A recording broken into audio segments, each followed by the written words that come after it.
दिव्या को देखने लड़के वाले आए हैं, लेकिन उनकी बातों से लग रहा है कि वो लंबी लंबी फेंक रहे हैं। हमारे यहाँ 5 कार हैं, 7 बाइक्स हैं, फिर भी हम बस से आए हैं। वो क्या है ना कि हमें दिखावे का बिल्कुल शौक नहीं है। बड़ा नेक ख्याल है बेटा।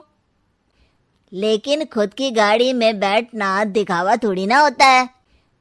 अरे हम दिल्ली से आए हैं, वहाँ पोल्यूशन बहुत है ना, तो हम गाड़ी में नहीं निकलते हैं। हाँ, ये उससे भी बड़ा नेक ख्याल है बेटा। लेकिन अगर आपको पोल्यूशन की इतनी चिंता है तो घर में 5 कार और 7 बाइक क्यों रखी है?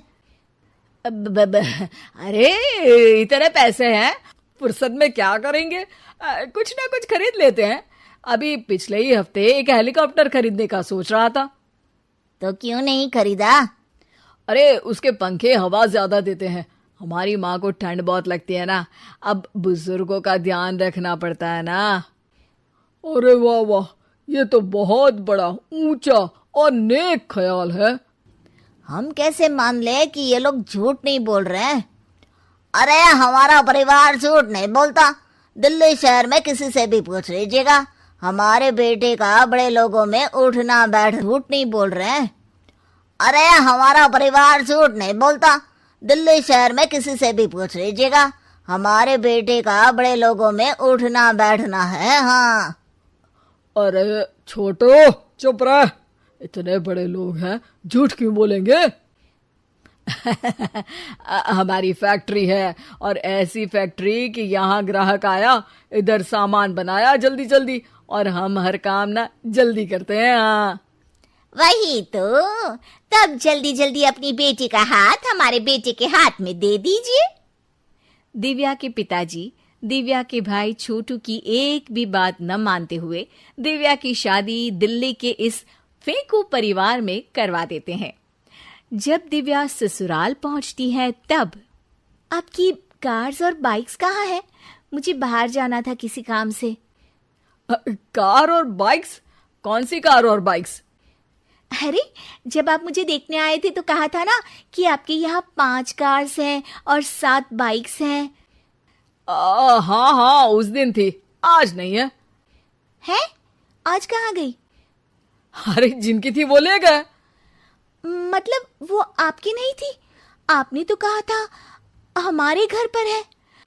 हाँ घर पर थी, बाबूजी का एक पार्ट टाइम काम है, कार और बाइक धोने का।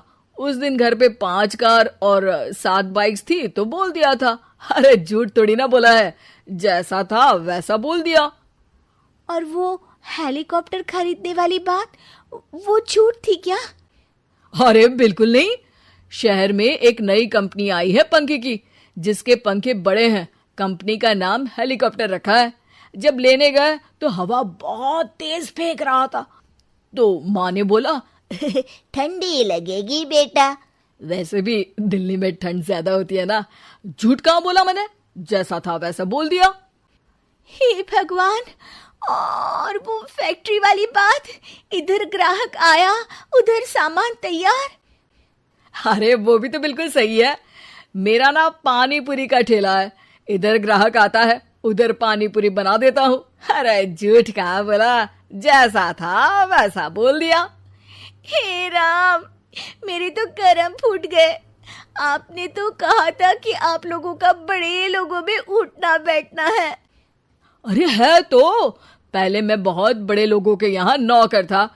जब भी कोई गलती करता तो वो मुझसे उठक बैठक लगवा देते। हो गया ना बड़े लोगों में उठना बैठना। दिव्या अपने साथ हुए धोखे पर रोने लगती है और ठान लेती है कि वो ससुराल वालों को लाइन पर लाकर ही रहेगी और उनकी ये झूठ बोलने वाली आदत छुड़वा कर रहेगी। आप लोग खाने में क्या लेंगे? करेला खा लूंगा। अरे मुझे तो टिंडे खाने हैं। कद्दू खाऊंगा। अच्छी बात है, खाने की टेबल पर मिलते हैं। शाम को जब सब खाने की टेबल पर मिलते हैं तो सब देखते हैं कि टेबल पर प्लेट्स में एक पूरा और कच्चा कद्दू रखा है, कच्चा करेला रखा है और कच्चे टिंडे भी रखे हैं। बहू, ये सब क्या है? ससुर जी के लिए करेले, आपके लिए टिंडे और श्रवण जी के लिए कद्दू। अरे वो तो दिख रहा है, लेकिन ये पकाया क्यों नहीं है? आप लोगों ने पकाने को तो नहीं कहा था, बस मैंने पूछा था क्या खाएंगे, तो आपने ये कहा था कि करेले, टिंडे और कद्दू खाने वाले हैं। ये क्या मजाक है दिव्या, तुम झूठ बोल रही हो।